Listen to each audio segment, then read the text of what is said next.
Hi guys, welcome back to Fat Boys RC. How you all doing out there in the wheel world? Just remember before we start, if you like this video, like the bloody video and subscribe to my channel. Now today I'm quite excited because I've been going down to the racetrack and doing some racing with my touring car. While I've been down there, I've been seeing the EVER Kamtec Minis going around. I think they're absolutely bonkers.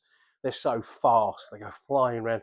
And it reminds me of when I used to have the the Mewday Minis back in the 1980s when I was a lad. And then I happened to bump into a friend of mine who still had his, so I thought I'd show you it before I sort of start talking about the Kamtec. Now this is a little 1/12 Mini. This is the stock version, so it's got the bumper basically. Now when you look at one of these, it's quite a sort of trip back down memory lane for people like me. So they hinge on the 3 posts, set up, ABS body. So for all you young uns out there, if you look at that, that is how radio controlled cars used to be. Some of you eagle-eyed people may notice there is no electronic speed controller, because in this you had a manual speed controller. So you had 2 servos, one pushed this speed controller backwards and forwards, and that was basically what's called a variable resistor, which increased and decreased the flow of electricity. Isn't that wonderful? Well, when you notice straight away, got a flat GRP body, everything is really basic. There is no suspension whatsoever on this car. The spur gears are actually part of the wheels. This is how basic these things were. But they were so much fun. They were one of the fastest electric cars you could get back then.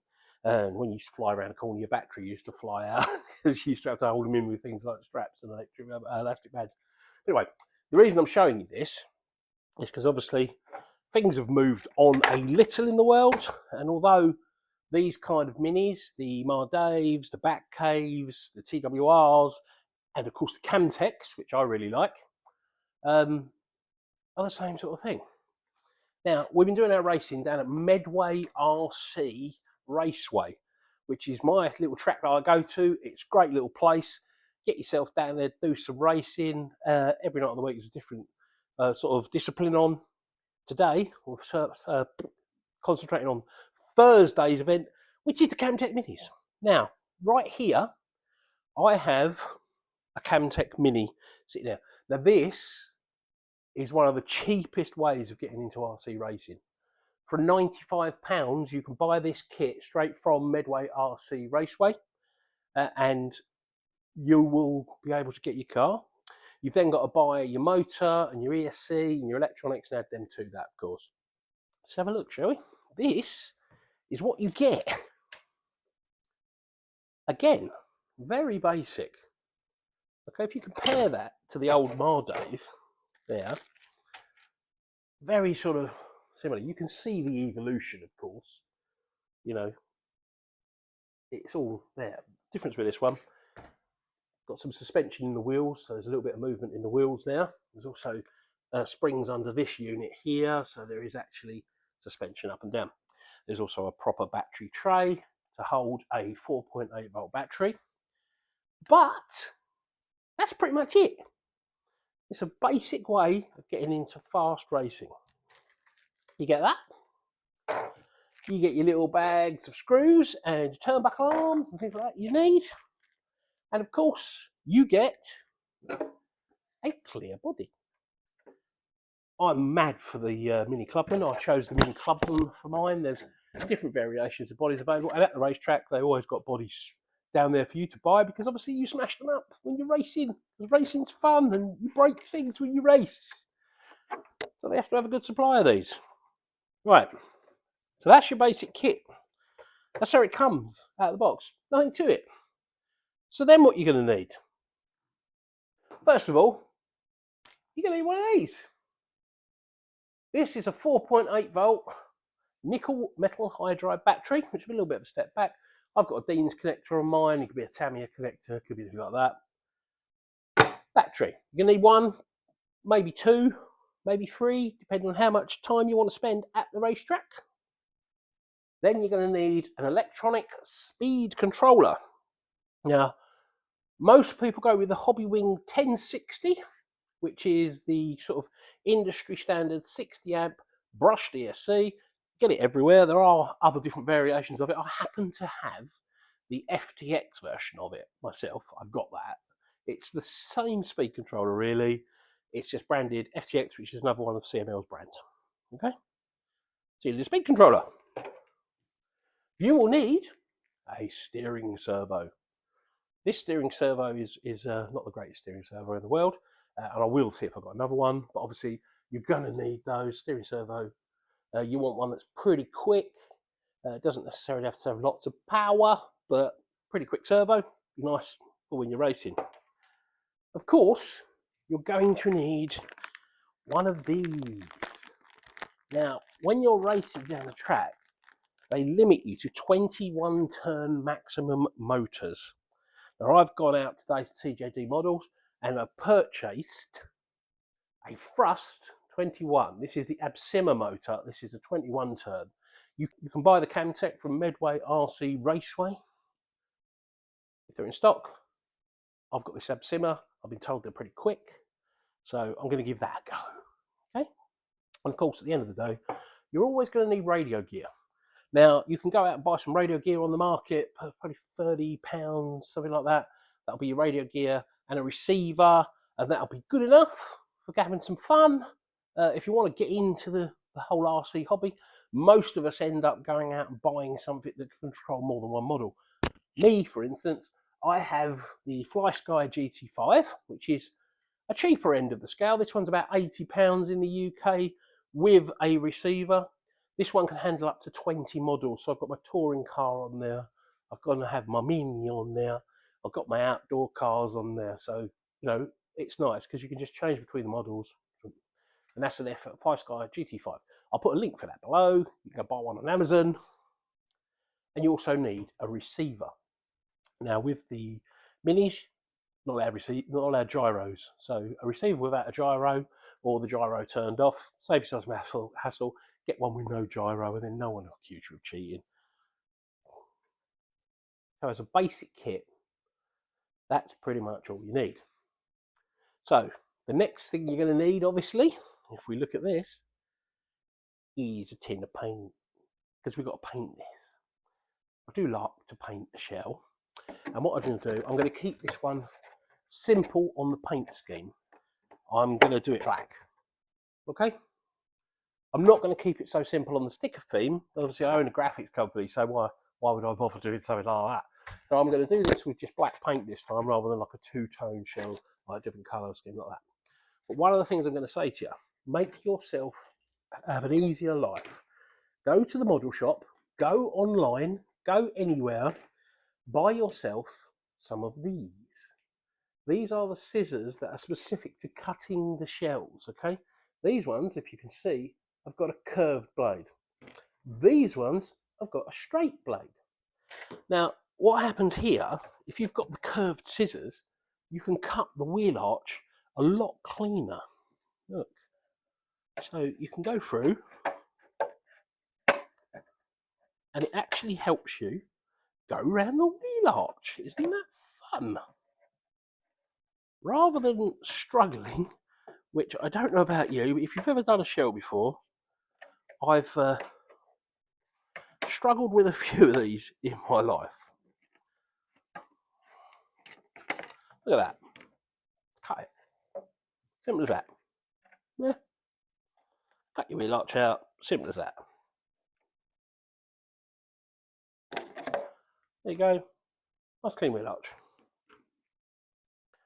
And if you, like I have just done, go off the line,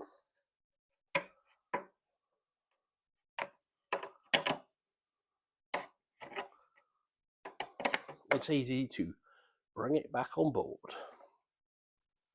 Right, so what I'm going to do now, I'm going to cut this out. Stay tuned, because I'm going to spray it up and then paint it. I'm going to paint it all up, put my stickers on it, and then you'll see it again in its finished form. I'm also going to build the car. Okay, so stay tuned and we'll build the car together.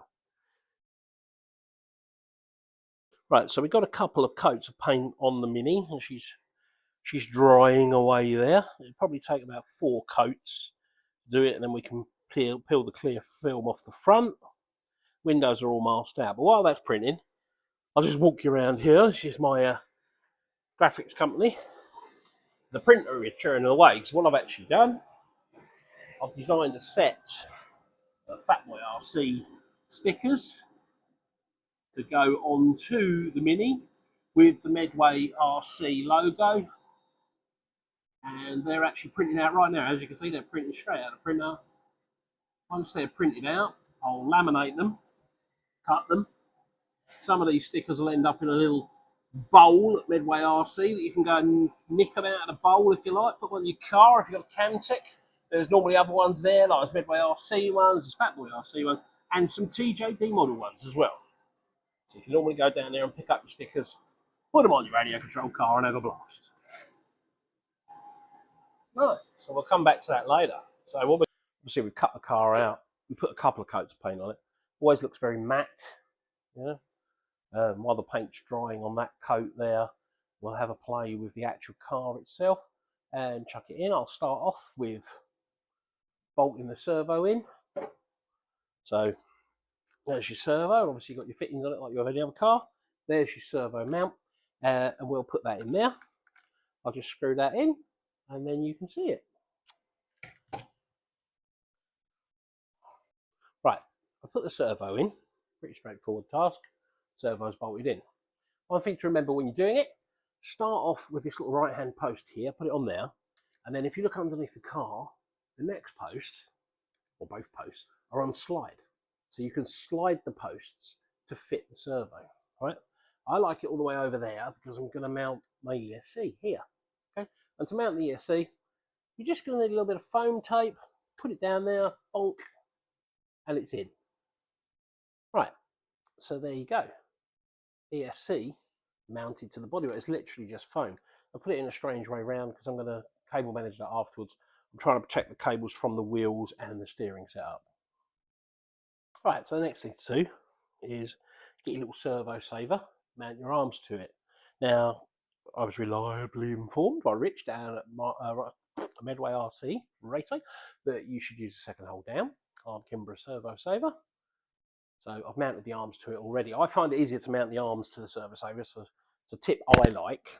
I think my son did it. He mounted it to the servo first so he gets some back pressure, but I felt putting it down on a solid table, just a little pilot into the hole there so you can put the bolts through, was a lot easier. Now obviously with this as well, if you look at it, either side, one hole is bigger, so make sure you get the right side to fit on your servo. Now once you've centered your servo by powering it up or putting a servo center on it or anything like that, then just literally mount that central. And obviously you're going to put a screw in the front of it. This one is a plastic servo, so we'll use the little plasticky screw that's been provided. If you've got a nice metal precision servo, you're going to want to use a machine threaded screw. And this is a cheapy plastic servo.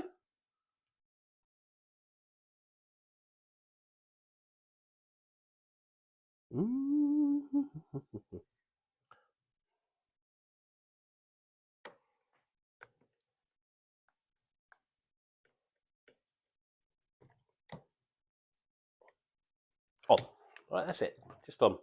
So, right, now that the servo saver's on the front of the servo, like such, I've stuck the receiver on top of the servo there, out of the way. And now I've just got to literally connect these turnbuckles to these arms. Obviously, one's going to be very short, one's going to be very long because I need adjusting. But literally, that's a matter of just dropping this screw through here.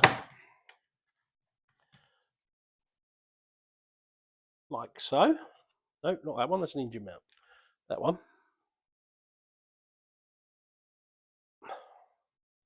And screwing down into the steering arm.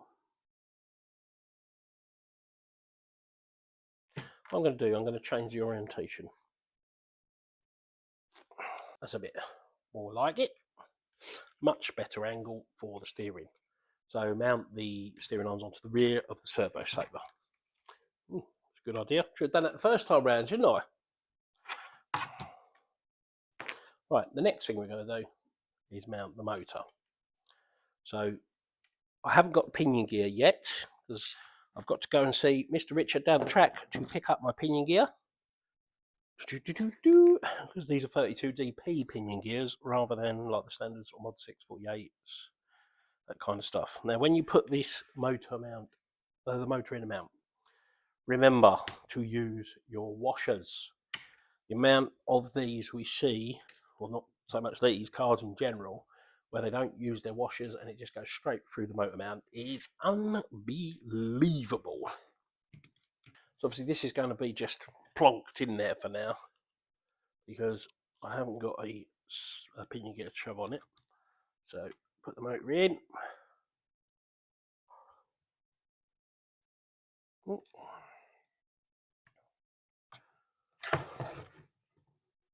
Make it easier on ourselves. See if we've got something we can remove that wheel with. Obviously, removing the wheel will expose the holes for the motor mount. It will also give you a bit more light.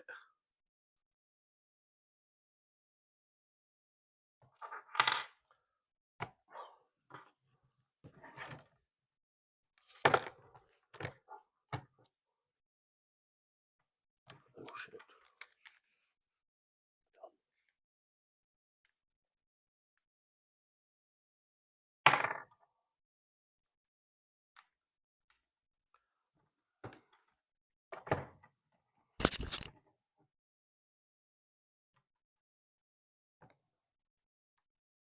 There they are.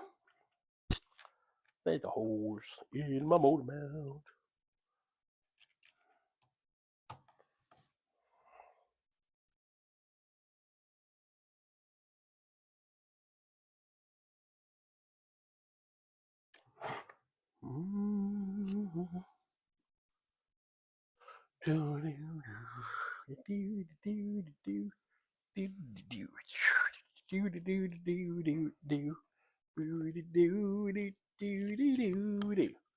Bringing everything over.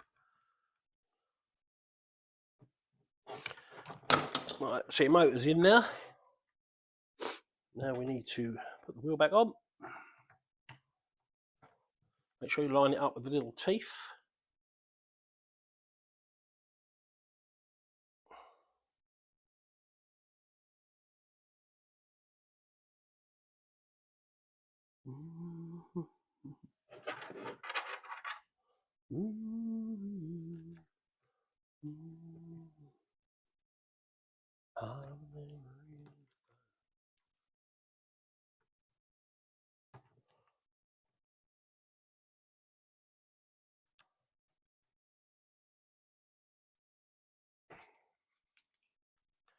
Right, so we've got to tidy the cables and things, connect the motor, that kind of stuff. But apart from that, it's pretty much built. Right, so anyway, took the Mini home last night, tidied up all the cables, done a bit of cable management this side, swapped the dodgy servo out for a decent servo, and added the sticker set. So here we have the finished little Mini. Look how cool that little beast looks. Right, so if you look inside, added the battery, tidied up all the cabling, all that there. So apart from a pinion gear, which I should get from the track, this is now ready to set up and test. So next step is off down to Medway RC Raceway, meet up with Rich, get it all set up, do a few flying laps around the old track there, probably set it up on like 50% or something, because I've never driven these before. I've only ever borrowed someone else's and they toned that right down. And then the next step, see what happens, join in with the racing. So keep watching. If you like the video, like the video. If you really like the video, subscribe to the videos and you'll get loads more content from me. Anyway, I'll see you in the next one. Bye.